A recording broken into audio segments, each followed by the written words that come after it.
Selamat pagi. Sehat semuanya? Amin. Maaf, tadi ada gangguan teknis. Kerusakan bukan pada pesawat TV Anda.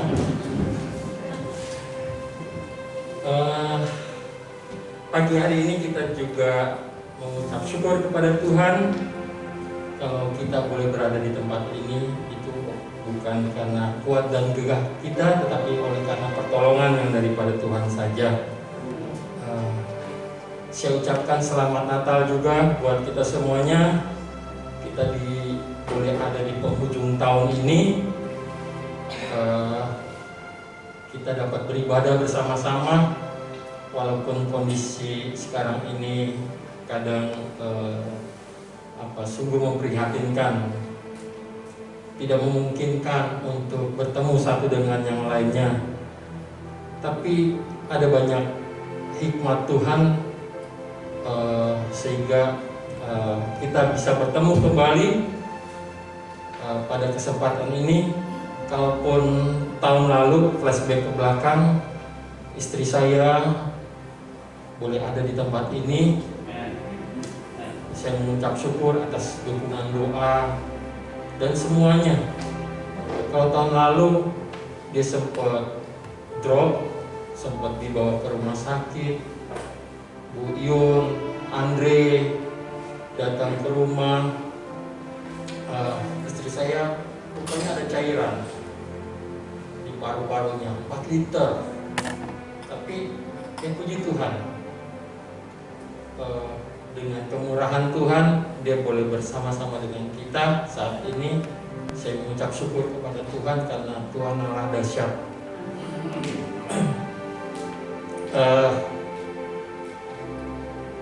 Tema minggu ini, walau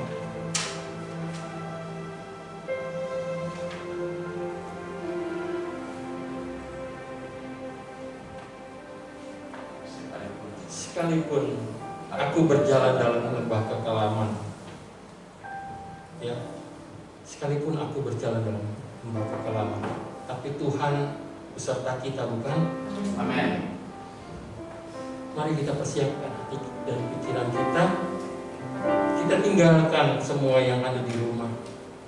Kalau kita berada di tempat ini, berarti kita fokusnya kepada Tuhan. Nggak usah pikirin, wah, ibu-ibu biasanya kompor sudah dimatikan belum ya? Pintu sudah ditutup belum ya? Buang semua itu. Fokus kepada Tuhan. Tuhan senang ketika hati kita, pikiran kita fokus kepada Tuhan. Mari kita satu sejenak, fokuskan hatimu, pikiranmu kepada Tuhan.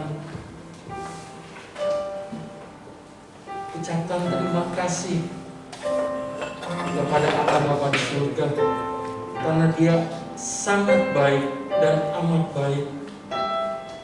Dia pelihara kita, memberkati kita di sepanjang hari, sepanjang bulan, sepanjang tahun ini. Pemeliharaannya lebih daripada sempurna. Berkatnya lebih dari apa yang kita pikirkan. Kita hanya dapat mengucap syukur kepada Dia. Terima kasih Tuhan, Kau sungguh baik. Kalau kami di tempat ini, biarlah hati kami memuji Tuhan, memuliakan Tuhan. Lawatlah hati kami, pikiran kami, biarlah hati kami bersuka cita oleh karena kebaikan kemurahan-Mu ya Bapa. Terima kasih Tuhan. Terima kasih. Mazmur 91 ayat 7 sampai dengan 10. Walau 1000 orang rebah di sisimu dan 10.000 di sebelah kananmu, tetapi itu tidak akan menimpamu. Amin. Engkau hanya menontonnya dengan matamu sendiri dan melihat pembalasan terhadap orang-orang fasik. Sebab Tuhan ialah tempat perlindunganmu, yang maha tinggi telah Kau buat tempat perteduhanmu. Amin. malapetaka tidak akan menimpa kamu. Amen. Dan tulah tidak akan mendekat kepada kemahmu. Terima kasih Yesus. Kita akan memuji Tuhan, kita akan memuliakan Tuhan, kita akan menyembah Tuhan pada pagi hari ini. Bapakku datang menyembahmu di sini. Ku percaya Kau ada bagiku. Amin. Haleluya. Terima kasih Tuhan. Terima kasih Yesus. Haleluya.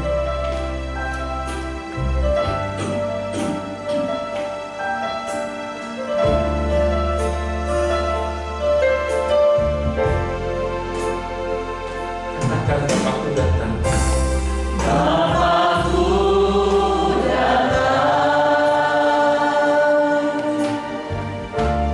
Menyembah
pujian yang kami nyanyikan ya Bapa.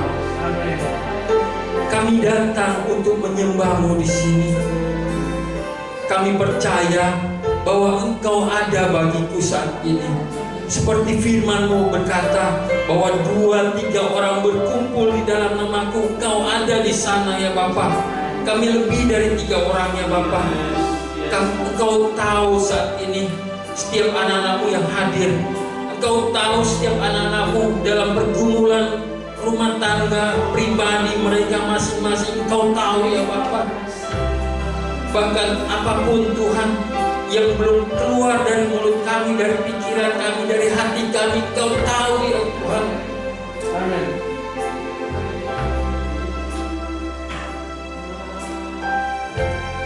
Saat ini kami hanya dapat bersyukur dan bersyukur kepadamu ya Bapa. Karena Engkau baik dan amat baik. Tak terbatas Tuhan.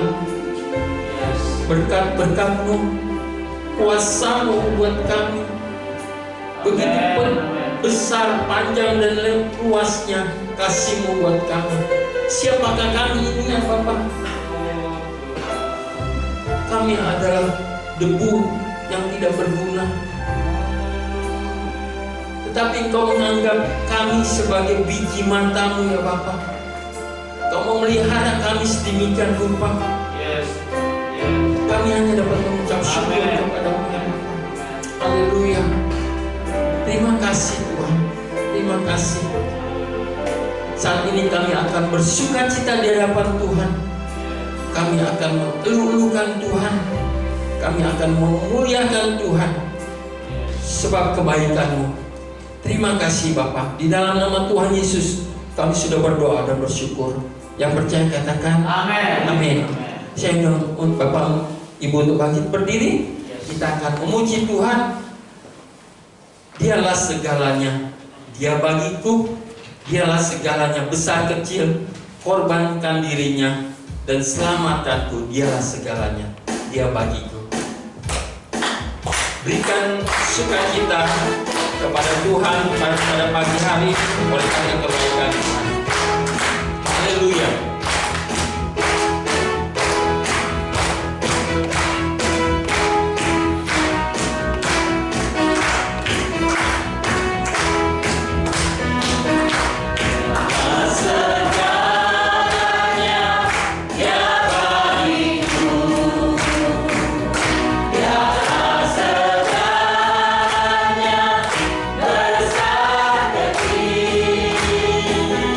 Korbankan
pengakuan iman rasuli secara bersama-sama.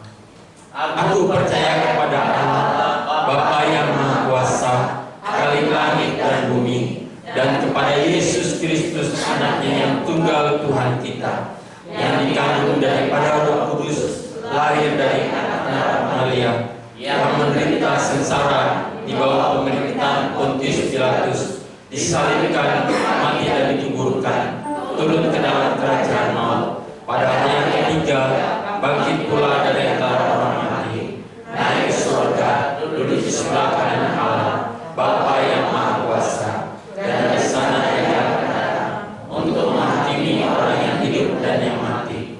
Aku percaya pada Roh Kudus, Gereja yang kudus dan am, persekutuan Roh Kudus, pengampunan dosa, kebangkitan daging, dan hidup yang kekal. Amin. Silakan duduk Bapak Ibu sekalian. Kita akan mempersiapkan hati dan pikiran kita untuk mendengarkan kebenaran firman Tuhan. Kita akan menyanyikan pujian Tuhan Pula Gembalaku.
pengakuan kami bahwa Engkaulah gembala kami. Oleh-Mu kami semua tentram. Meskipun kami berjalan di padang yang begitu gersang, lewat lembah kekelaman, tetapi Engkau menyediakan hidangan bagi kami di hadapan musuh-musuh kami. Engkau mengurapi kami dengan minyak. Engkau membawa kami ke air yang tenang. Engkau menyegarkan jiwa kami. Engkau menunjukkan jalan yang lurus dan menuju kepada Bapa itu. Itulah Allah kami. Sebab itu hati kami tidak takut, hati kami tidak gentar, hati kami tidak khawatir, hati kami tidak cemas menghadapi semuanya Bapa. Sekalipun kami berjalan di dalam lembah kekelaman, kami tidak takut bahaya. Inilah doa pengakuan kami kepadamu Bapa. Pada saat ini ketika umatmu bersama-sama menyembah Engkau, mengangkat tangan kami untuk penyembahan, hormat, kemuliaan bagimu saja. Kami percaya ketika tangan kami terangkat tinggi-tinggi, tangan Tuhan turun memberkati setiap kami. Kami percaya ketika kami bersekutu bersama memuji Engkau, mendengarkan kebenaran firman-Mu, kami dengan iman percaya kami berkata bahwa yang sakit disembuhkan, yang terluka hatinya dipulihkan, yang mengalami beban pergumulan akan pulang dengan sorak-sorai, yang tidak punya apa-apa akan pulang dengan bekal banyak di tangannya. Semua itu Engkau sediakan bagi setiap orang yang berseru kepadamu Bapa.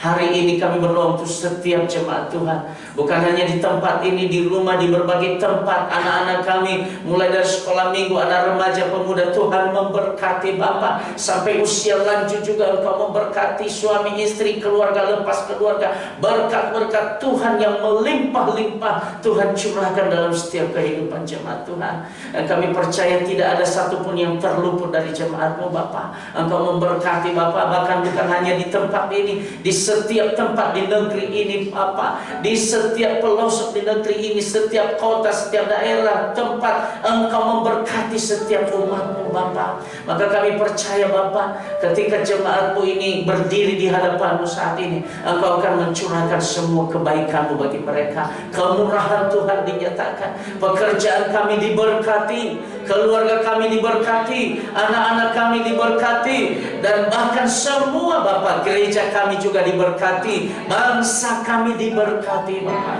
Kami berdoa, pulihkan negeri kami, pulihkan bangsa kami. Berkati Bapak Presiden kami, Wakil Presiden, bahkan seluruh jajarannya. Berkati TNI, Polri, Badan Intelijen, berkati kepala-kepala daerah, supaya mereka takut akan Tuhan dan menjalankan roda pemerintahan dengan takut akan Tuhan. Maka kami Bapak mendapatkan kesejahteraan yang melimpah-limpah. Bukankah Engkau sendiri berkata bahwa berdoa bagi kota di mana kamu tinggal, maka Engkau akan mencurahkan berkat-Mu di setiap kota di mana kamu berada. Itu janji-Mu Tuhan, dan itu tertepati dalam kehidupan kami. Bapak, hari ini kami berdoa untuk seluruh gereja Tuhan di Indonesia yang sedang merayakan Natal dan Tahun Baru. Tuhan memberkati setiap sinode, setiap pendeta, setiap hamba-hamba Tuhan, aktivis gereja. Pakai mulut mereka untuk berbicara tentang Injil keselamatan Bapak. Dan setiap lidah mengaku Yesus Kristus adalah Tuhan dan Juru Selamat kami. Hari ini Bapak, kami berdoa untuk setiap jemaat Tuhan, secara khusus yang berulang tahun dalam minggu ini. Kami doakan Ibu Sondang Pasaribu. Kami doakan juga Bapak Fransi Mamora dan Ibu Murni Sianipar yang berulang tahun pernikahan. Tuhan memberkati mereka semua. Dan terlebih Bapak, jemaat kami yang sedang sakit, ada bersama kami Ibu Melan. Kami percaya Tuhan, kesembuhan dan pemulihan Engkau nyatakan di dalam diri Ibu Melan Bapak. Engkau tidak tidur Tuhan, Engkau tidak jauh dari kami. Engkau terus sendengkan telingamu, dan tangan kuasa-Mu itu memulihkan keadaan Ibu Melan. Terima kasih Bapak, Engkau pasti mengganti dagingnya, saraf-sarafnya, darahnya, seluruhnya, sel-sel, saraf-saraf Tuhan ganti seperti sedia kala Bapak. Terima kasih Bapak. Kami doakan juga Bapak kami percaya juga berkat-Mu tidak berkesudahan untuk Bapak kami ini. Kami percaya pemulihan demi pemulihan terjadi kepadanya Bapak.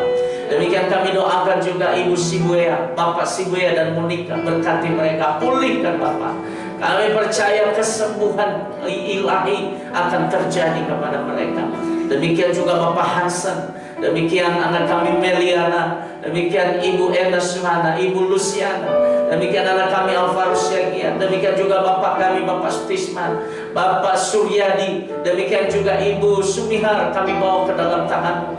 Kemuliaan-Mu Tuhan nyatakan, bahwa mereka memiliki Allah, mereka bangga memiliki Allah seperti Engkau Tuhan. Kau sembuhkan mereka Bapa. Dan di tahun 2021 mereka terus memuji Engkau, bersyukur kepadamu, karena Engkau Allah yang dahsyat, Allah yang ajaib Bapa. Terima kasih Bapa. Kami siapkan hati kami mendengarkan kebenaran firman. Dalam nama Yesus kami berdoa dan bersyukur kepadamu. Mari semua yang percaya berkata amin. Dengan tetap berdiri, mari kita buka Alkitab kita dari Mazmur pasal yang ke-23 ayat 1 sampai 6, sebagaimana tema kita pada hari ini, yaitu sekalipun aku berjalan dalam lembah kekelaman. Mari kita buka Mazmur 23 ayat 1 sampai 6. Saya akan membaca ayat yang menjorok ke bagian luar, Ibu Bapak sekalian membaca ayat yang menjorok bagian ke dalam, dan ayat 6 nanti kita akan membaca secara bersama-sama. Tuhan gembalaku yang baik, Mazmur Daud. Tuhan adalah gembalaku, takkan kekurangan aku. Ia membimbing aku ke air yang tenang.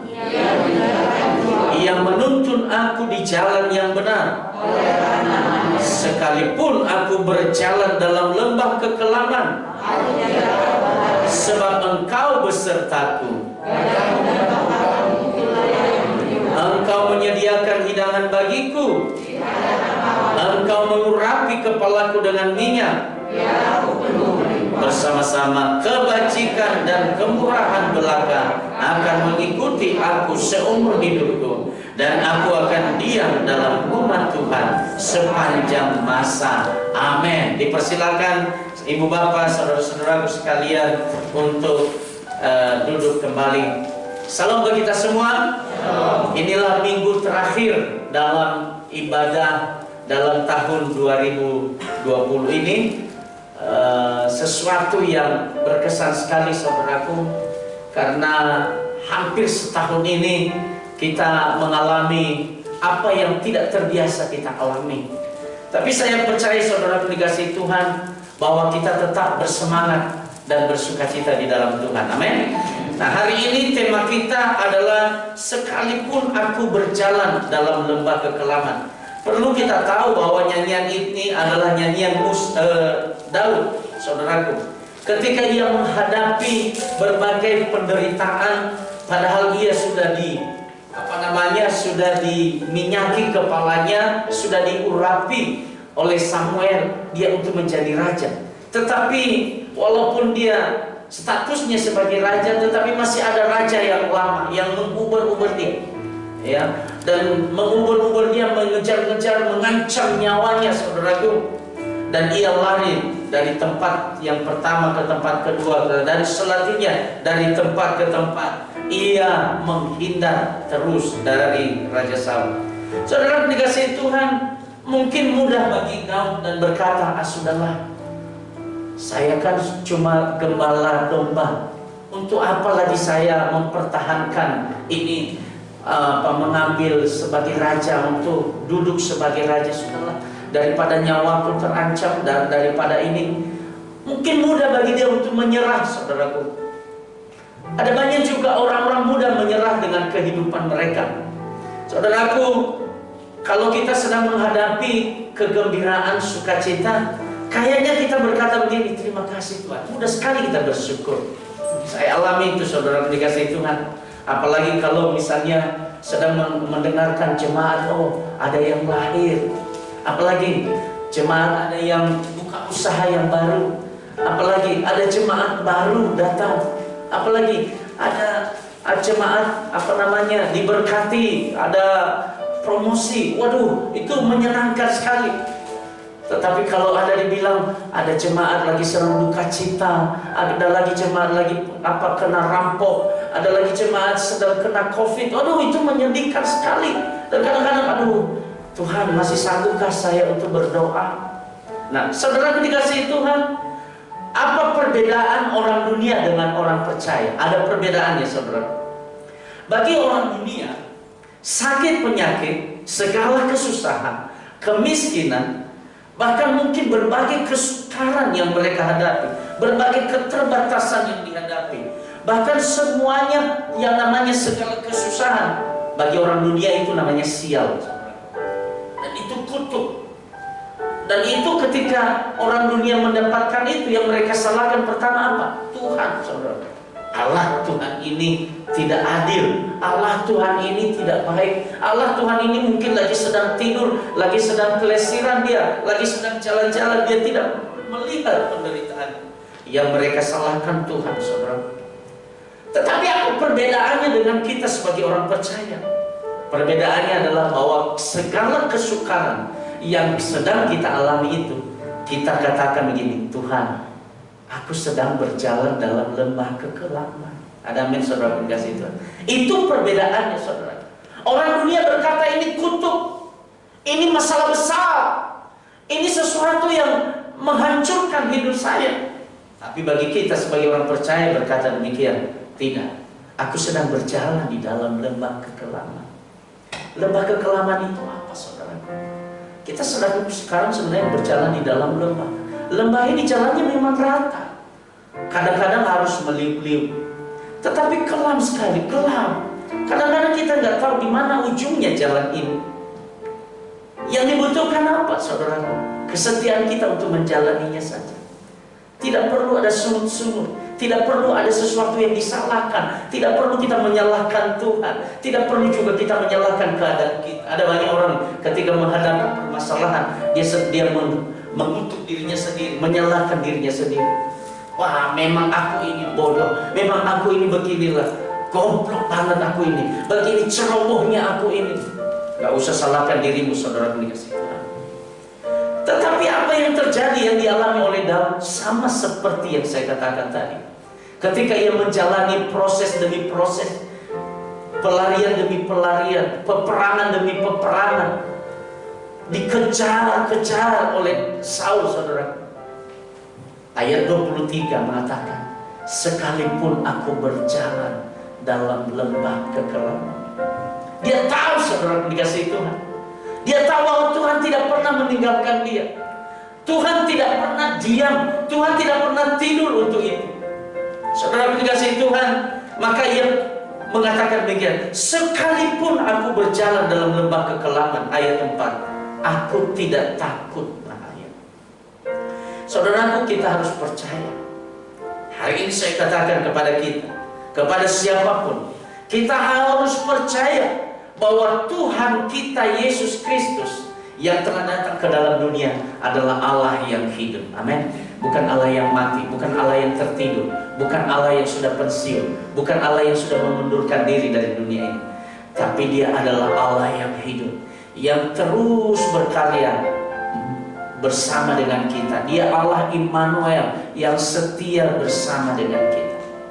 Mengapa demikian, saudara? Maka kita harus belajar sekitar 4 poin pada pagi hari ini. Yang pertama, saudaraku, di ayat pertama dia katakan, Tuhan adalah gembalaku. Ketika kita percaya bahwa Allah kita Allah yang hidup, sekalipun kita berjalan dalam lembah kekelaman, kita boleh berkata, Tuhan adalah gembalaku. Gembala, kalau di Indonesia itu ternaknya di depan, saudara. Ya, kalau di kampung kami gitu ya, kalau misalnya menggembalakan ternak gitu ya, itu biasanya gembalanya di belakang, dipukulnya sapi, pukulnya kambing gitu ya, supaya maju kambingnya ke depan. Tapi gembala di Israel beda, saudara. Gembala itu di depan. Jadi dia depan gitu ya, dia pergi, itu domba-dombanya itu ngikut sama-sama dia, saudara. Jadi kalau gembalanya menuju jurang, semua juga dombanya ikut jurang. Tapi kalau gembalanya membawa ke tempat yang berumput hijau, maka semua dombanya juga ikut ke tempat berumput hijau. Itu bedanya, saudara. Jadi Daud berkata, oh, sekalipun aku berjalan dalam lembah kekelaman, aku tidak takut bahaya. Kenapa? Karena ada Tuhan sebagai gembalaku. Dia tidak akan menuntun saya ke jurang, Tapi dia akan menuntun saya ke lembah, ke tempat yang berumput hijau. Dia membawa aku ke air yang tenang. Dia membawa aku tempat di mana tempat-tempat permai. Itulah bedanya Allah sebagai gembala dengan manusia sebagai gembala. Tuhan sebagai gembala, dia tahu di mana ini tempat yang tidak baik. Ini rumputnya sudah mulai kering, tidak ada lagi nutrisi di sini. Pindah ke tempat lain. Tapi saya mau katakan, sekalipun juga Bapa kita, Allah kita itu gembala kita, sekalipun Tuhan itu gembala kita, bukan berarti kita tidak bebas, bukan berarti kita bebas dari masalah. Amin. Ada banyak orang berkata, kalau sudah Tuhan besertaku, kalau Tuhan sudah menjadi gembalaku, aku bebas masalah. Enggak. Tetap ada masalah bersama dengan kita. Sama seperti kita dengan anak-anak kita. Memang kita sayang kepada anak-anak kita, tetapi tidak mungkin juga kita semuanya membiarkan anak-anak kita hanya menikmati begitu saja kehidupan yang indah ini, yang enak ini, tanpa dia berusaha juga. Maka kalau ada domba yang malasnya di belakang, paling belakang dia, ya kan? Paling belakang dia malas itu. Apa yang terjadi, saudaraku? Itu dia angkat itu kembali, domba itu. Dia balik ke belakang gembala, dia ambil domba itu, dia gendong, dia taruh di depan. Sudah. Kalau domba itu masih malas lagi, itu ditaruh itu, diletakkan aja di kandang itu. Gak usah dia keluar, biar lapar aja dia. Nanti dia cari rumput sendiri. Itu satu. Yang kedua, kalau ada domba yang nakal-nakal gitu ya, dia lari entah kemana-mana, sama seperti anak kita gitu kan. Anak-anak yang masih umur 4 tahun itu. Apalagi kalau kita ibadah di gereja. Pernah saya melihat itu, ada seorang ibu, anaknya itu do re mi fa sol gitu ya. 1, 2, 3, 4, 5 gitu ya. Do re mi fa sol gitu ya. Wah, itu dulu di sekolah minggu. Waktu itu Natal sekolah minggu, bukan di gereja kita ini. Nah, itu yang satunya dulu, yang empatnya entah kabur kemana itu. Waduh, dicarinya lagi. Cari adekmu, dicarinya. Balik yang 2, yang 3-nya pergi lagi, saudara. Aduh, itu repot itu, saudaraku. Akhirnya, udah, mamanya di sini, ditaruhnya 3 di sini, taruhnya 2 di sini, dipegang kan begini. Gak usah kamu bergerak ya, dengarkan firman Tuhan dari depan. Tapi yang namanya anak-anak, wah, nyelonong kemana-mana, naik dinding, saudara. Bahkan dipanjangnya pula pohon Natal, saudara. Dikasih, waduh, gawat ini. Akhirnya mamanya ini dikeluarkannya sisir dari tasnya, pukul, pap, sakit. Dia dengarkan firman Tuhan. Kadang-kadang memang orang tua seperti itu. Seperti itu juga Bapak kita. Kalau ada domba yang nakal entah kemana-mana, itu apa yang dilakukan gembala? Saya baca bukunya itu, dipatahkan kakinya. Domba itu dipatahkan kaki. Nggak cukup 1, 2 dipatahkan. Tapi setelah itu dia balik ke kandang, saudaraku. Domba yang tadi patahkan kaki, diobatinya, diambilnya rumput, dibalut lagi. Supaya domba ini jangan lagi seperti itu. Dia harus berada di dalam kelompok, jangan lari kemana-mana, saudara. Jadi kalau Tuhan gembala kita, bukan berarti bebas kita dari segala masalah. Kadang-kadang Tuhan juga patahkan kaki kita. Ini nakal banget ini. Ini Krisman Lase ini nakalnya, patahkan kaki, gitu. Tapi dibawanya pulang, diobatinya. Itulah Tuhan sebagai gembala kita. Maka Daud berkata, sekalipun aku berjalan dalam lembah kekelaman, aku tidak takut bahaya. Ini menyentuh sekali perasaan saya. Ini menyentuh sekali perasaan. Kenapa, saudaraku? Saya ingat papa saya waktu itu kelas 3 SMP. Papa saya itu kena sakit. Saya nggak tahu sakit itu ada benjol di sebelah ini, saudaraku. Waktu itu hanya gatal-gatal aja. Setelah itu, dia hanya terbaring tidur selama 4 bulan atau 5 bulan di rumah, sampai 6 bulan mungkin. Karena nggak ada uang, akhirnya setelah dia 6 bulan itu, kebetulan kami ada duit, baru dia dibawa ke rumah sakit. Sembuh memang. Tetapi selama itu dia nggak pernah mengeluh, saudara. Dia selalu bilang sama saya, "Nah, saya tidak pernah mengeluh dengan sakit ini." Memang dia nggak bisa kerja, tapi kalau bergereja dia masih coba pelan-pelan pergi ke gereja. Saudara, dikasih Tuhan, saya melihat, waduh, Ada orang sakit yang terbaring 6 bulan, tapi dia nggak pernah mengeluh. Karena dia percaya seperti inilah Tuhan itu. Kadang-kadang kaki saya harus dipatahkan, tapi diobatinya nanti sesampai di rumah. Saudara dikasih Tuhan, ini luar biasa kasih Allah kepada kita. Menjelang tahun baru nanti, kita nggak tahu apa yang terjadi. Bersama kita ada Ibu Mela tadi, Pak Yohanes sudah sampaikan tadi, luar biasa sekali. Kita percaya di tahun 2021 nanti Ibu Mela sudah pulih. Amin. Dia bisa jadi WL di depan. Itu kadang-kadang Tuhan harus patahkan dulu. Bukan berarti Ibu Melanya nakal, bukan. Tapi nggak tahu kita cara Tuhan seperti itu. Kenapa? Supaya seperti Papa saya dia bilang, ini bukan salahnya Tuhan, nah. Bukan. Tuhan lagi berbuat baik aja kepada saya. Saudara dikasih Tuhan, orang yang mengenal ini saudaraku, dia punya keintiman yang luar biasa dan dalam bersama dengan Tuhan. Daripada kita seperti orang dunia bersungut-sungut, aduh kenapa sakit ini sama saya ya, aduh kenapa rumah tangga saya ya, entah kenapa saya ya, aduh kenapa sebodohnya saya ini, gobloknya saya ini, waduh hancurnya saya ini. Semua kata-kata kutuk disampaikan kepada dirinya saudara. Kita tidak demikian saudara, kasih Tuhan. Itu yang pertama. Yang kedua saudaraku, sekalipun aku berjalan dalam lembah kekelaman, aku percaya bahwa Tuhan itu Allah yang hidup. Kenapa? Yang kedua, kita tidak akan kekurangan. Ayat yang pertama dia berkata, aku tidak akan kekurangan. Saudara dikasih Tuhan, Mazmur 34 ayat 10 berkata, takut akan Tuhan, hai orang-orangnya yang kudus, sebab tidak berkekurangan orang-orang yang takut akan-Nya. Ketika saya membaca Mazmur ini, saya bilang, oh ya Tuhan, benar ya. Kenapa saya takut kekurangan ya? Sementara saya takut Tuhan.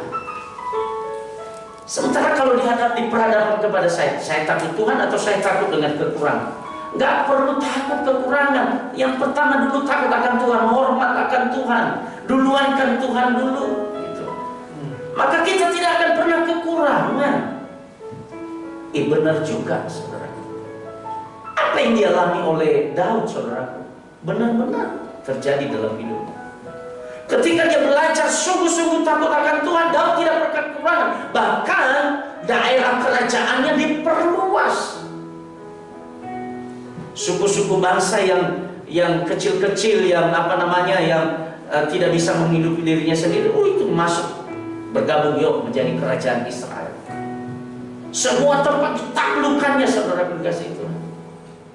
Dan apa yang terjadi? Negaranya juga makmur, sentosa, sejahtera. Dan kesejahteraan itu diwariskan kepada anaknya. Siapa nama anaknya? Salomo. Luar biasa.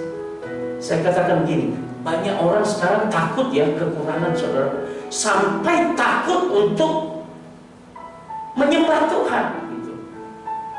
Ada orang sampai takut akan kemiskinan, takut akan kematian, takut akan kekurangan, takut akan kemiskinan, takut kemelaratan, takut diejek, takut dihina. Aduh. Padahal seharusnya yang penting bagi kita takut akan Tuhan. Maka Mazmur 34 ayat 10 itu, takutlah akan Tuhan, hai orang-orang yang kudus, sebab tidak berkekurangan orang yang takut akan Dia.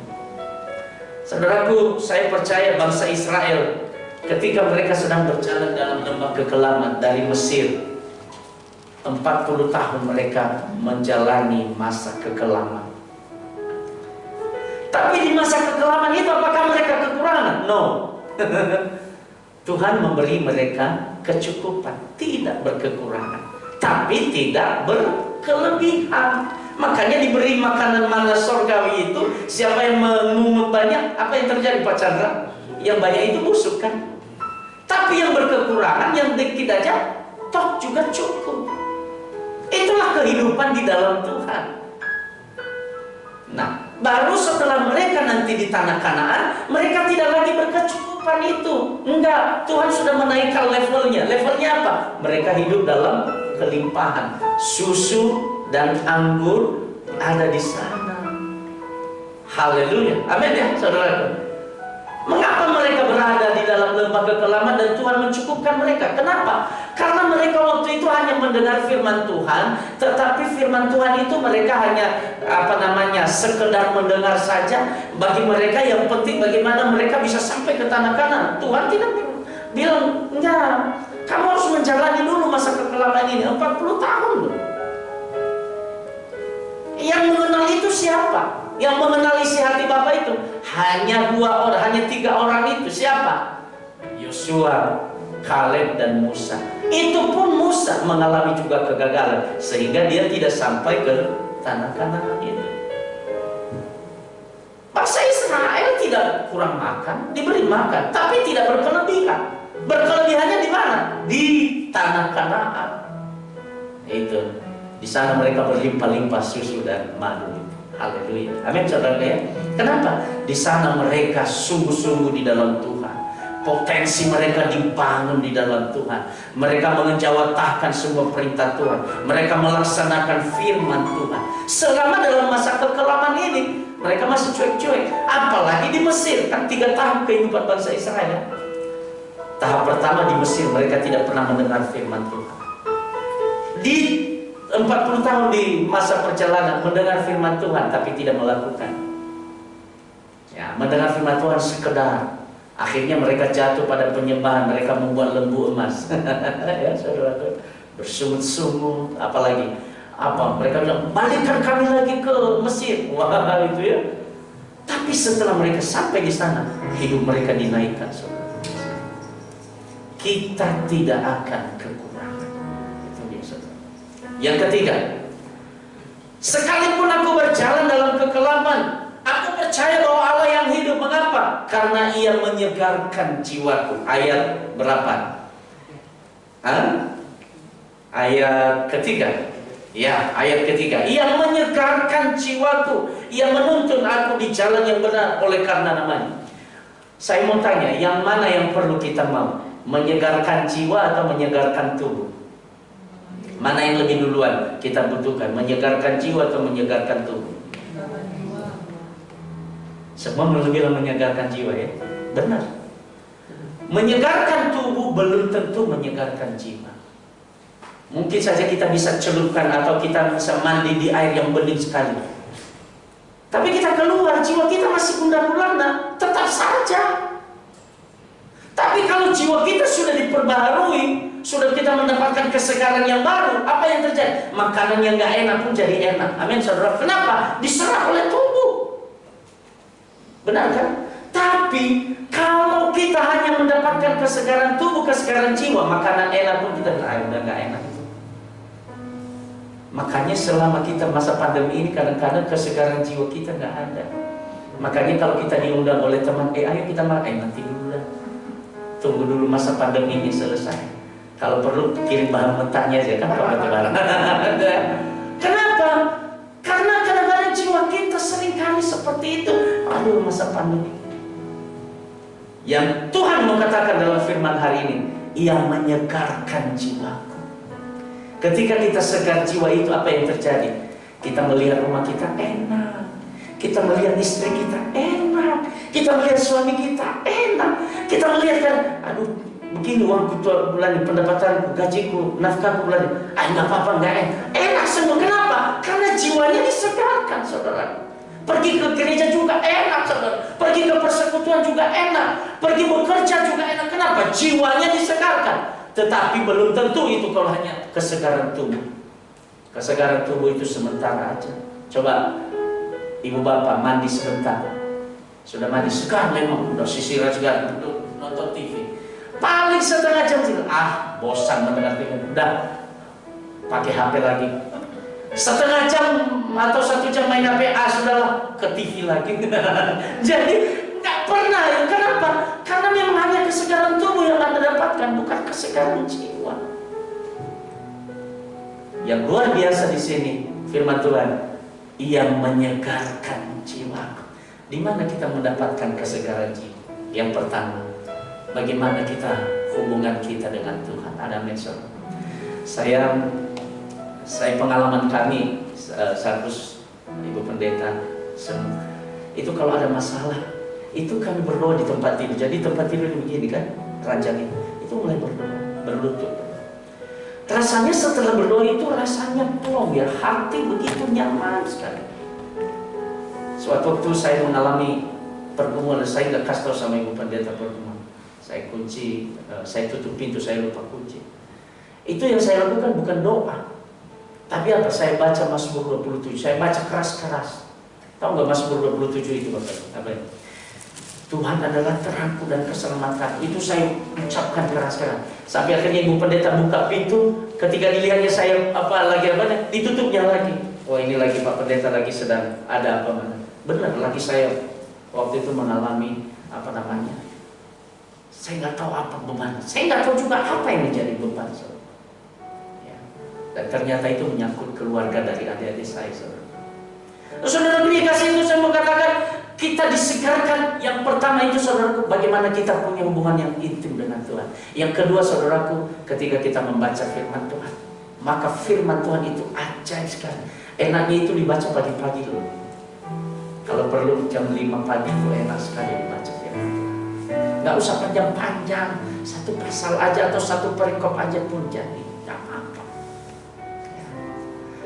Yang ketiga, jiwa kita disegarkan itu pada waktu pujian tadi itu, mendengarkan musik ini indah sekali saudara. Ya, tanpa terasa kita seperti menyembah Tuhan. Apalagi kita dengar dari tetangga kita, dari teman-teman kita yang satu ibadah hari, ada yang suara 1, ada yang suara 2, ada yang suara 3. Waduh, indah banget. Itu di gereja HKBP bagus banget itu. Saya bukan di gereja HKBP. Itu kan kalau nyanyi itu 4 suara itu saudara, mereka nyanyi. Itu luar biasa itu, indah sekali gitu ya. Apalagi kalau udah menyanyikan Malam Kudus, wah itu tanpa dikomandoi sudah ambil. Entah sebelah sananya suara 1, entah di tengahnya suara 4, entah di tangannya suara 3, entah wah pokoknya tanpa dikomando. Itu rasanya jiwanya enak sekali saudara mendengarin, rasanya berada di surga. Amin saudara kasih Tuhan. Maka kita harus bangun ini. Daud itu pagi-pagi dia sudah berdoa kepada Tuhan. Dia berkata, jiwaku memuliakan Tuhan, jiwaku haus akan Tuhan, seperti rusa merindukan air, demikianlah jiwaku rindu akan Tuhan. Hanya itu yang memuaskan jiwa dia adalah ketika dia intim dengan Tuhan. Amin. Amin. Makanan tidak memuaskan jiwa kita. Saya punya adik kelas, saudaraku, badannya lebih gemuk dari saya, dia juga lebih tinggi dari saya. Apa dia bilang? Karena dia sakit, saudara. Tapi dia bilang, ini dosa ini katanya. Dosa apa? Dosa karena suka makan. Karena kenapa? Jemaatnya jemaat besar, ditraktir di mana-mana. Ayo usul makan gitu ya. Wah, saya bilang sama dia, wah enak juga kamu ya ditraktir. Iya, tapi itu dosa banget. Makan akhirnya sakit lah begini. Sekarang udah mulai diet. Makanan tidak menyegarkan jiwa kita Bapak Ibu. Amin. Wisata keliling dunia tidak menyegarkan jiwa kita. Bukan berarti dilarang ibu bapak wisata, silakan aja berwisata. Ya, kalau perlu ajak kami berdua sama ibu pendeta menjadi anak apa. Yang penting gratis kami mau kalau gratis. Ya kan pacar gratis. Ke Dufan boleh. Ke Ancol boleh, kemana-mana asal jangan ke kebun binatang. Kebun binatangnya lagi lapar, takutnya nanti binatangnya ngerekam kita juga. Ya, silakan aja. Tapi itu tidak menyegarkan jiwa kita. Anehnya ya, kalau kita sudah ke tempat wisata, pengen kita, aduh mau pulang. Aneh kita ini loh. Saya nggak tahu perasaan Bapak Ibu ya. Kita ada di rumah, mau pengen misalnya hari ini kita mau ke Ancol atau ke Taman Mini. Udah pengen cepat-cepat mau ke Taman Mini. Sudah sampai di Taman Mini, aduh pengen balik ke rumah. Aneh kita ini ya, nggak menikmati di mana kita berada. Benar kan perasaan seperti itu? Maka itu tidak akan menyegarkan jiwa kita. Tidak. Yang menyegarkan jiwa kita adalah intim kita dengan Tuhan. Dia adalah Bapa kita. Haleluya. Amin. Yang keempat, terakhir, ayat yang kelima. Dia katakan di dalam Mazmur 23, Engkau menyediakan hidangan bagiku di hadapan lawanku. Apa itu hidangan, saudara? Yaitu segala kebutuhan kita Tuhan cukupkan. Sebab itu walaupun kita berada dalam lembah kekelaman, Tuhan mencukupkan kebutuhan kita. Nggak tahu dari mana saja, nggak tahu. Tuhan memakai burung gagak untuk memberkati. Ibu Mela sama Pak Yohana, adakah kekurangan selama ibu dalam sakit? Nggak ada kekurangan. Bahkan kesaksian Bapak ada saja yang memberkati. Amin. Saudara dikasihi Tuhan, karena Dialah Bapa kita, Dialah Allah yang menjadi gembala kita. Sekalipun kadang-kadang Dia jauh dari kita, tapi Dia tidak pernah meninggalkan kita. Haleluya. Bukti nyatanya, Yesus Kristus datang ke dalam dunia. Allah yang menjelma menjadi manusia. Dialah Immanuel. Dialah yang menyertai kita sampai ini. Sebab itu kenapa kita harus takut? Tapi bukan berarti kalau kita tidak takut, tidak melakukan apa-apa. Oh no. Karena Dia Bapa kita yang menyertai kita, maka kita melakukan yang terbaik untuk Tuhan. Amin, saudara dikasihi Tuhan. Tuhan Yesus memberkati kita semua. Haleluya. Amin. Kita berdoa, kita tundukkan kepala.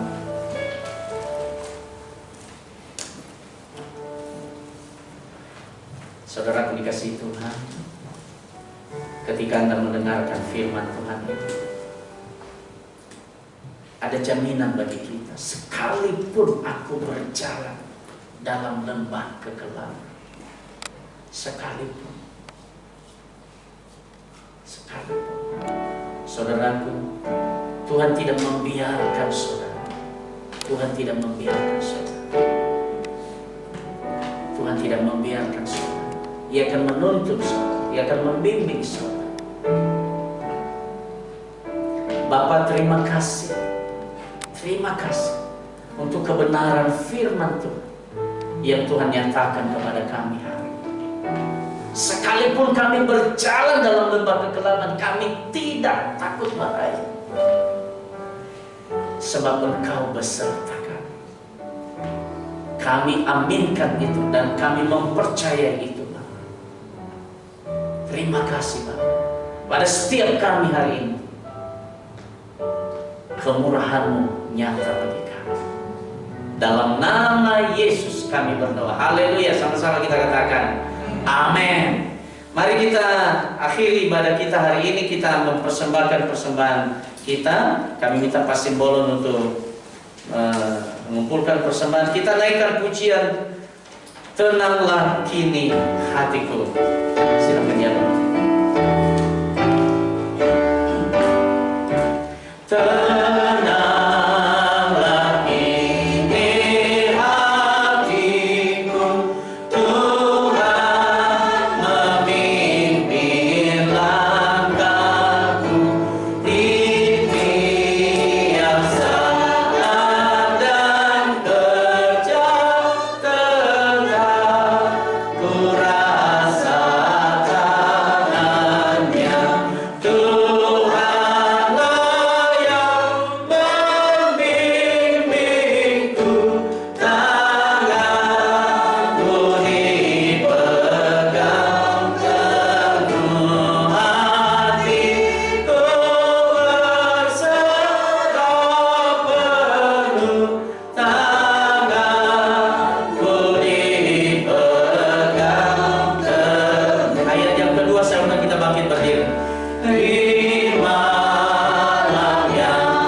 kasih tandaikan doa Bapa kami. Bapa kami yang di sorga, dikuduskanlah namamu, datanglah kerajaanmu, jadilah kehendak-Mu di bumi seperti di sorga. Berikanlah kami pada hari ini makanan kami yang secukupnya, dan ampunilah kami akan kesalahan kami, seperti kami juga mengampuni orang yang bersalah kepada kami. Dan janganlah membawa kami ke dalam pencobaan, tetapi lepaskanlah kami daripada yang jahat. Karena Engkau yang mempunyai kerajaan dan kuasa dan kemuliaan sampai selama-lamanya. Amin. Kepada Allah beri puji.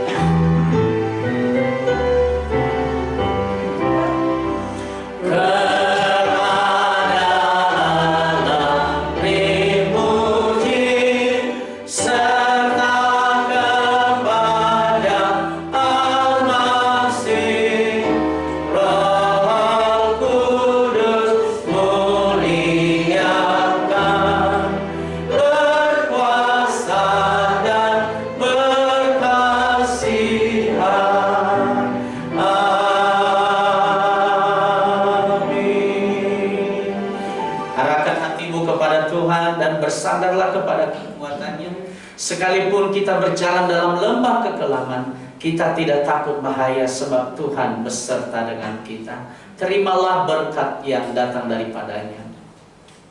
Maka Tuhan memberkati engkau dan melindungi engkau. Maka Tuhan menyinarkan wajahnya kepadamu dan memberi engkau kasih karunia. Maka Tuhan menghadapkan wajahnya kepadamu dan memberi engkau damai sejahtera, mulai hari ini sampai selama-lamanya. Amin. Amin. Amin.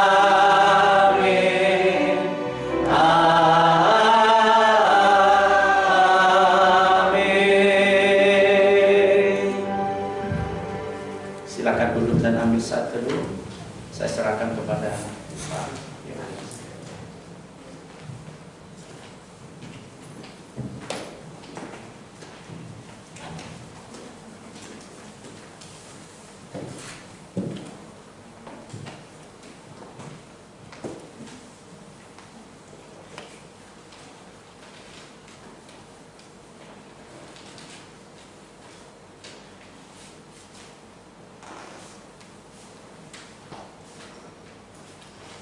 Kita akan mendengarkan warta jemaat.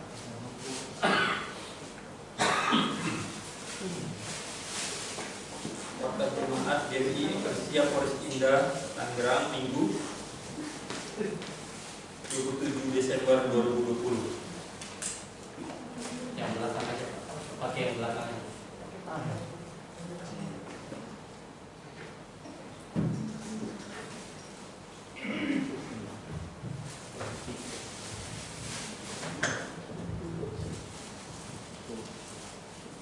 Pertama, kami mengucapkan shalom bagi kita semuanya.